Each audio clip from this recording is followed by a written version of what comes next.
226 guno 227 emisolo mujja giwulira gigenda kubeera waggulu. Taxes are going to be so high. Uganda is so much indebted. Taxes will be so high. Solo jijja kuba waggulu nnyo. Kansabe nammwe abakuza enviiri tebabacharginga nnyo olw'okukuza enviiri n'ebirevu.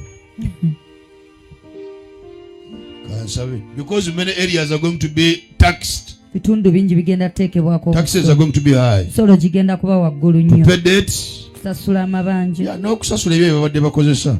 But what is key? Ekikulu. Taxes. Emisolo. Are going to be high. Gigenda kuba waggulu. Going to be high. Gigenda kuba waggulu.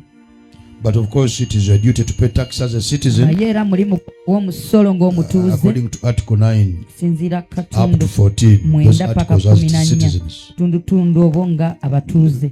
It is your duty to pay taxes. Mulimu gwo okuwa omusolo. So ebintu bwe binajja tobyewuunya nnyo. So when those things come, don't be surprised. Tobyewuunya nnyo. Don't be surprised. Except gwe beera focused ku mulimu gwo. Just be focused on your work. Kola. Your job.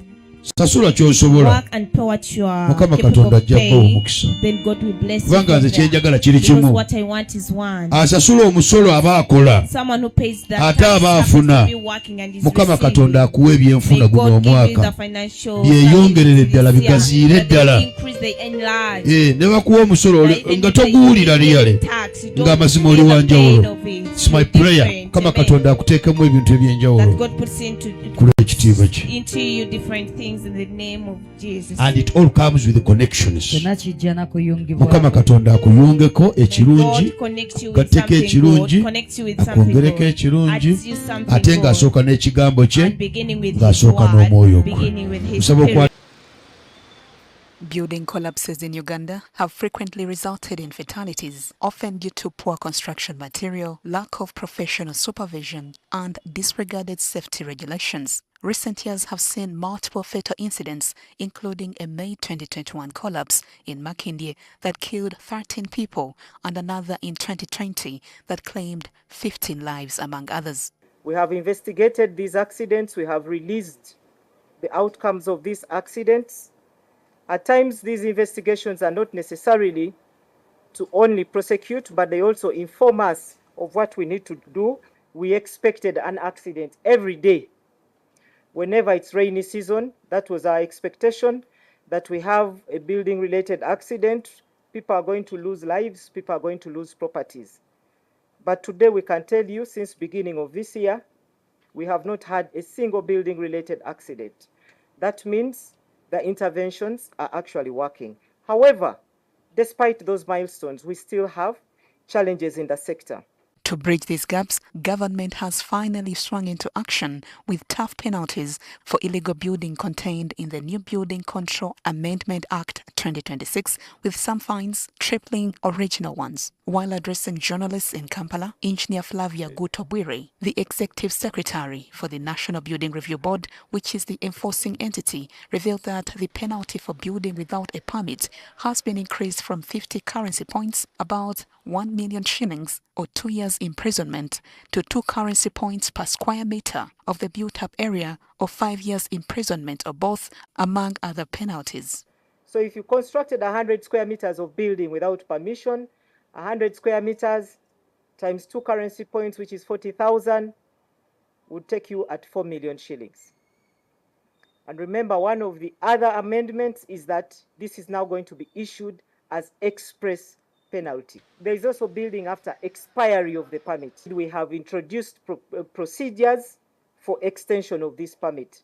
So if you are building without, then you will also pay 2 currency points per square meter. She has revealed plans by the board to enforce the mandatory requirement for an occupation permit by all building owners. It has been a requirement since the 1930s, when the first building requirements were first drafted. An occupation permit is government's guarantee for you that your building is safe for occupation. Government does this through the local authorities, through those building committees down there. Now, since it has always been a requirement, it still stays a requirement. The only thing that is changing is that we are going to enforce.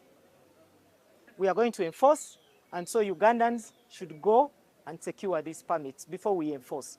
Remember, we can now issue express penalties. We'll close you out. We shall evacuate you from your house. Bwire has also revealed that the National Building Code shall be revised to reflect the amendments in the law. Most of these requirements need to be operationalized through regulations, and the next steps shall be development of those regulations. We'll have regulations for approval of the unconventional building methods, technologies and materials, express penalties. We'll also have regulations for complaints resolution. We'll have regulations for demolitions. Regulations that guide the building committee on how and when they order a demolition. Implementations in the new Building Control Amendment Act 2026 await regulations for enforcement to commence. Juliet Nalwoga, NTV.